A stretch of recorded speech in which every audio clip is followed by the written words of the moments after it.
25শে December পালন করা হারাম।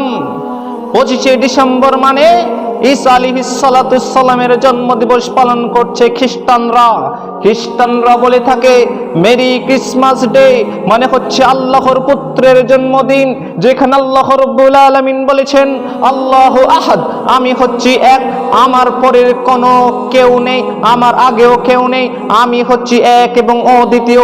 আজকে খ্রিস্টানরা বলে থাকে আল্লাহর পুত্রের জন্মদিন 25শে ডিসেম্বর। কাপুরুষের সন্তান কাপুরুষ, তুমি 25 ডিসেম্বর পালন করে কেন? তোমাকে লাথি মারি। 25শে ডিসেম্বর পালন করা হারাম।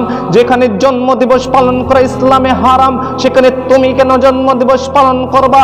মুহাম্মদ সাল্লাল্লাহু আলাইহি সাল্লামের মৃত্যুর পরে ইসলামের প্রথম খলিফা হচ্ছে হযরতে আবু বকর রাদিয়াল্লাহু আনহু। হযরতে আবু বকর রাদিয়াল্লাহু আনহু মুহাম্মদ সাল্লাল্লাহু আলাইহি সাল্লামের কোনদিন জন্মদিবস পালন করেননি। হযরত ওমর রাদিয়াল্লাহু আনহু মুহাম্মদ সাল্লাল্লাহু আলাইহি সাল্লামের আপন শ্বশুর হওয়া সত্ত্বেও তিনি জন্মদিবস পালন করেননি। হযরত উসমান রাদিয়াল্লাহু আনহু তিনি জন্মদিবস পালন করেননি। হযরত আলী রাদিয়াল্লাহু আনহু তিনি জন্মদিবস পালন করেননি। আবু হুরায়রা তিনি জন্মদিবস পালন করেননি। আব্দুল্লাহ ইবনে মাসউদ তিনি জন্মদিবস পালন করেননি। আনাস রাদিয়াল্লাহু আনহু তিনি জন্মদিবস পালন করেননি।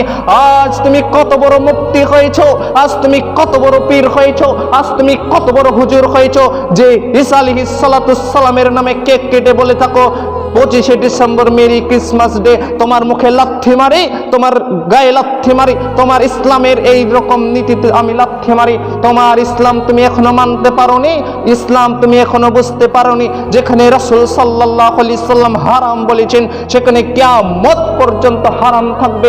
কোন মায়ের বেটা যদি প্রমাণ করে দিতে পারে 25শে ডিসেম্বর হালাল, 25শে ডিসেম্বরের নামে কেক কাটা হালাল, আমি জিন্দেগিতে বক্তব্য দিব না।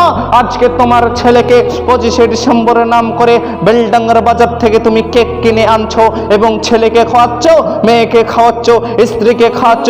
আজকে নাকি 25শে ডিসেম্বর লাথি মারি তোমার মুখে, লাথি মারি তোমার এই নীতির ওপরে। শোনো বাঙালি, রাসূল সাল্লাল্লাহু আলাইহি সাল্লাম বলেছেন মান তাশাব্বা বিকাউমিন ফাহুয়া মিনহুম, যে ব্যক্তি অন্য দলের সাদৃশ্য গ্রহণ করবে কিয়ামতের ময়দানে সে তার সঙ্গে কিয়ামত করবে।